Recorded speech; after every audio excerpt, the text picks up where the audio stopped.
Since the beginning of civilization, the world has been full of unknown things. Due to their existence, the balance of mankind's peaceful life has been upset. However, no matter how advanced our technology, no matter how great our scientific breakthroughs, there will always be anomalies that cannot be explained. We don't know where they come from or what their purpose is. These questions plague mankind and affect our daily lives. It's because of this that we founded the SCP Foundation, an organization dedicated to containing anomalous items, individuals, and phenomena. The SCP Foundation is committed to maintaining the normalcy of the world so that people may live free of fear. While ordinary people live in the sunlight, we must fight anomalies in the shadows. We must prevent them from being exposed to the public so that people may live in a rational and ordinary world. We secure, we contain, we protect.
Jason Carter is a death row inmate.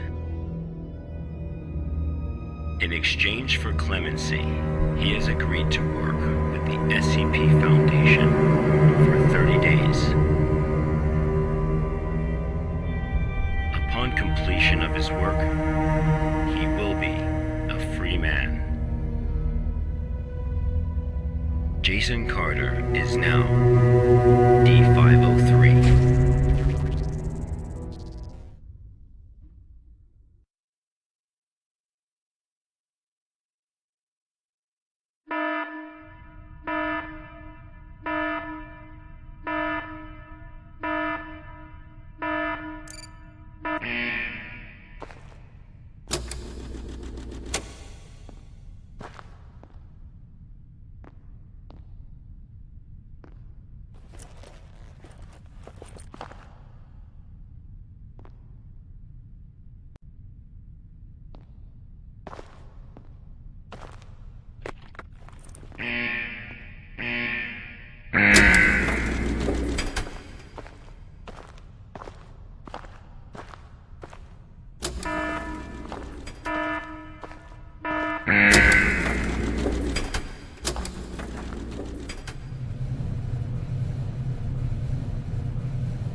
D503 was given no clear instruction of the task to be completed.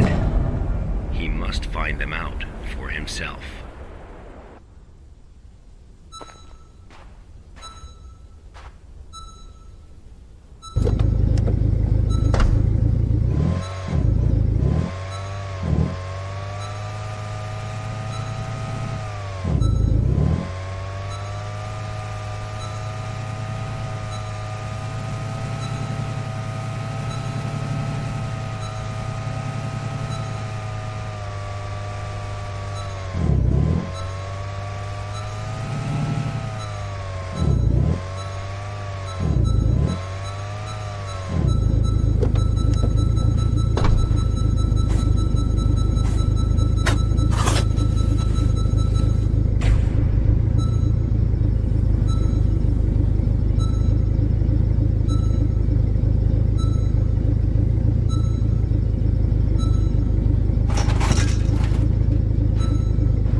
This was D503's first day of work. SCP protocol mandates that D503 now undergo a psychological evaluation.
This was the first day D503's psychological data was collected.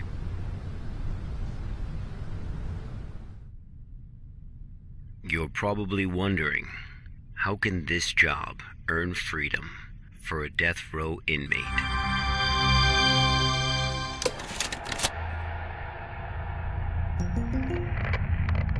Good afternoon, everyone. I'm Dr. Raymond Ham from Site 83. Welcome to today's training conference. Today, I'm going to share with you a little project I've been working on called SCP-7457. The desert you saw just now is SCP-7457. D503 is a volunteer who we invited to help us learn more about this desert. Prior to the Foundation's involvement with SCP-7457, 329 people went missing in this area. As a precaution, we have introduced lockdown measures as we attempt to find the cause of these disappearances. As everyone here is new to the Foundation, it will be good for you to learn about SCP-7457. Let me explain how it works. Before we get started, are there any questions? Dr. Ham, I'm Will Barton, 3rd Special Squad, Site 86. Hello, Will. Before I came here, I thought I had a basic understanding of the Foundation. I've heard of these anomalies, but only in terms of human anomalies. I had no idea that SCP-7457 was a desert. How do we begin to make sense of this? That's a good question, Will. All the unexplained phenomena we are monitoring are being labeled anomalies. Human anomalies, regional anomalies, artifact anomalies, and various other phenomena beyond our control. The work of the Foundation is to isolate these anomalies and prevent the public from, shall we say, experiencing them? Okay, next question. Hello, Dr. Ham. I'm Mark Harris, a research intern from Site 27. In the video, we saw D503 picking up garbage in the desert. Why did it do that? And what does this have to do with anomalies? Okay, Mark. What I can tell you now is that everything you see is part of SCP-7457. SCP anomalies can be a little difficult to understand at first. Just know that it, or they, have their own rules. Perhaps you'll understand what I mean once we finish watching the video. Okay, let's move on.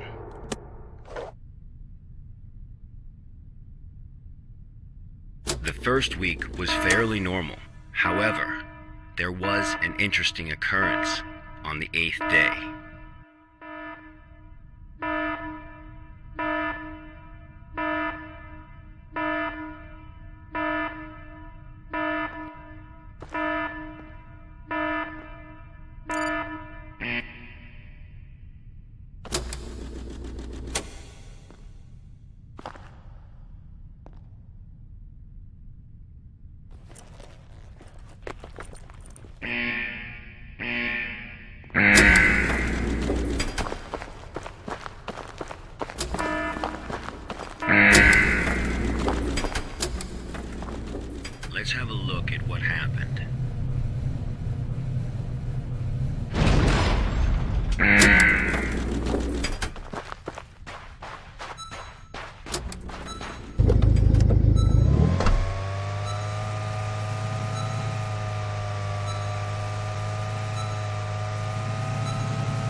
D503 had completed his task.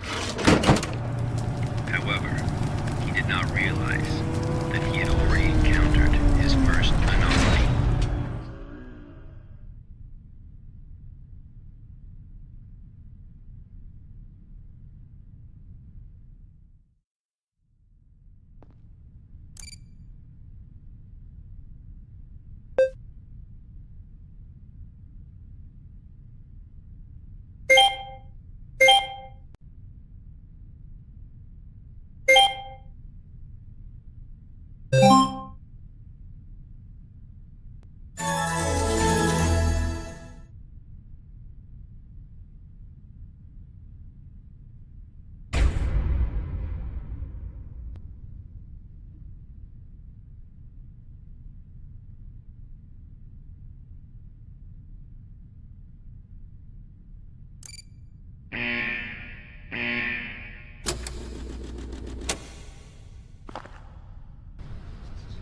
That night, D503's psychological data showed abnormal fluctuations. Analysis tells us that D503 is dreaming.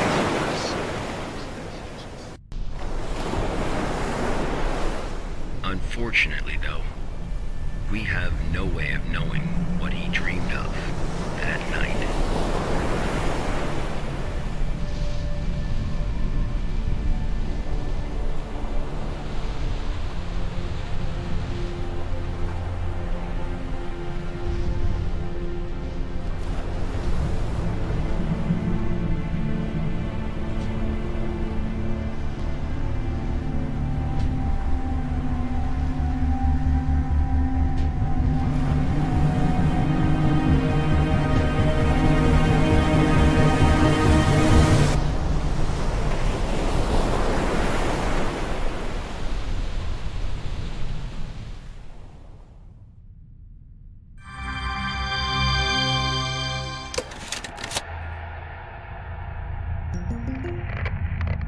The 8th day marked a significant turning point, the start of SCP-7457's impact on D503.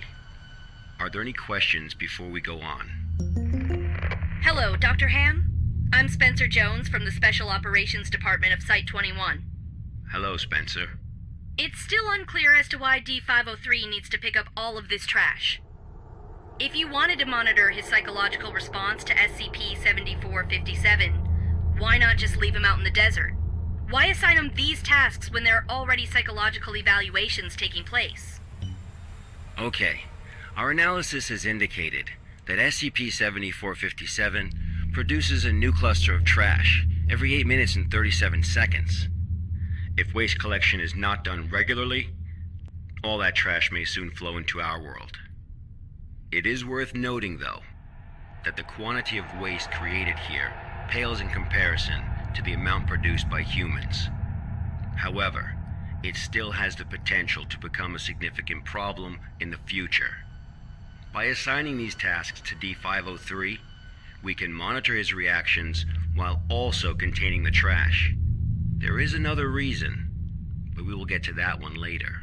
Is it not the case that the Foundation is exaggerating the importance of a minor issue before the issue is fully understood? Okay, everyone. I must emphasize that behind us is the general public, who are wholly unaware of any of this. Being meticulous and maintaining a serious attitude is essential at the SCP Foundation. Any oversight or underestimation of the enemy may result in disaster. Thank you, Dr. Ham. I understand. Good. Let's move on. The effects of SCP-7457 on D503 became most obvious on day 15 of the test. Due to the conditions that day, we were only able to track his movements after recovering data from his radar. It was definitely a bad day, perhaps the worst, even for a death row inmate.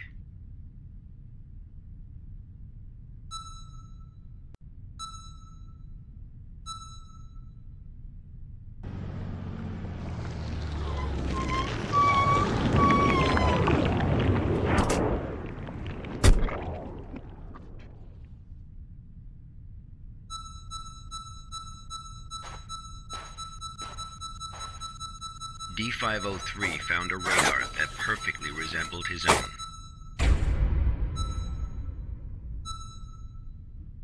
However, D503 didn't seem to think much of it.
Persistent adverse physiological reactions proved to be a challenge for D503.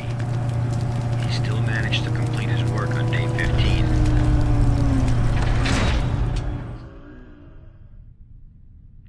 But then he encountered an incident.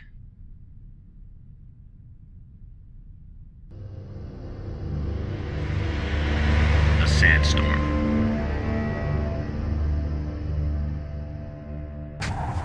D503 walked in the sandstorm for a long time, but he couldn't seem to find his way back.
D503 managed to find a site just as he was beginning to grow weak with exhaustion, a site he was not familiar with.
Experienced a call from an unknown voice.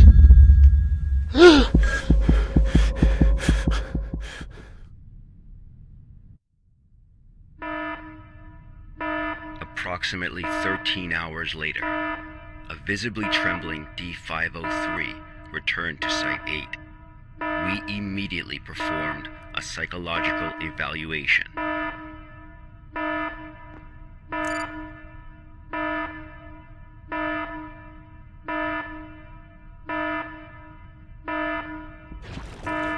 Major fluctuations can now be observed in D503's physiological data.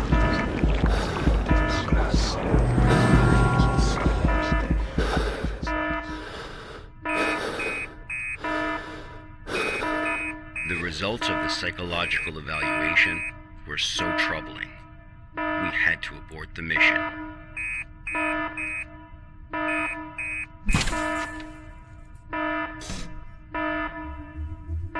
D503 was able to break away from the Foundation's control.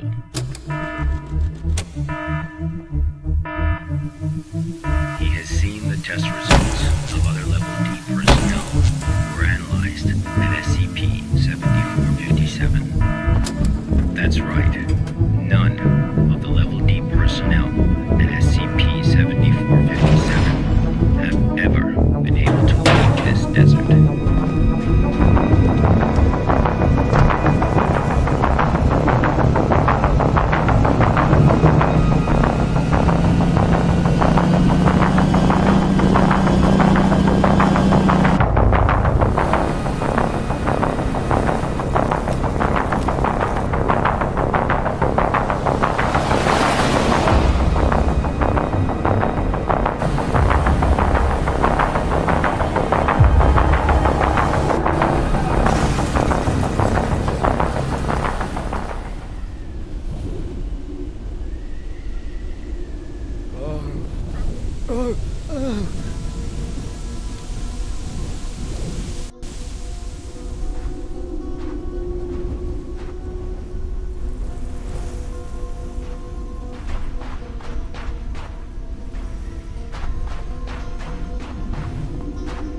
D503 heard the call.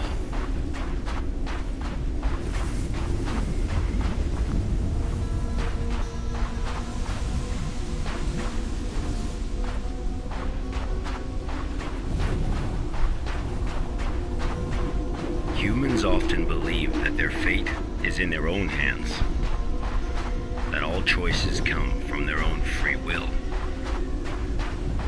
They don't realize that we humans form only a small part of this world.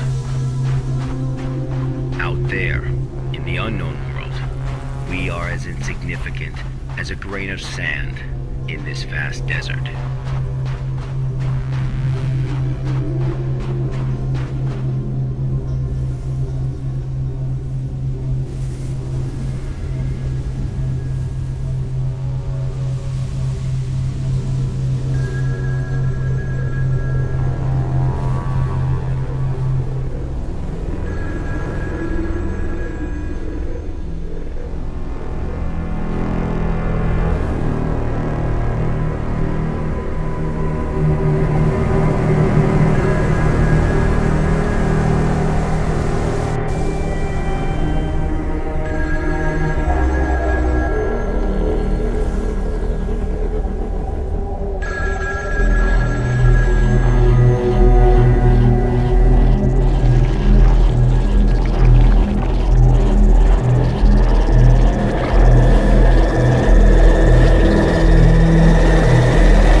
days later, experiment participant D722 found the radar that had belonged to D503. The radar was 31 miles away from the waste treatment facility. All the data we have came from this radar. People entering SCP-7457 will suffer varying degrees of psychological stress within an acute period. It manifests as a range of neurological and mental disorders, as well as severe and unexplained hallucinations. So far, not one participant has left the desert unscathed. The Foundation has tested 31 Level D personnel in an area spanning 2,267 square miles. Our testing continues. When you work for the Foundation, you will face various anomalies. Some can kill you, some may drive you crazy, and some will make you feel that living is worse than death. Let this be very clear. SCP-7457 is just a taste of what you will face in the future. Before joining the Foundation, you were all leaders in your respective fields and industries. Researchers, special forces, FBI agents, national security experts. Well, SCP does not care how smart you are, how accomplished you are. It doesn't matter to them how many doctorates and titles you have.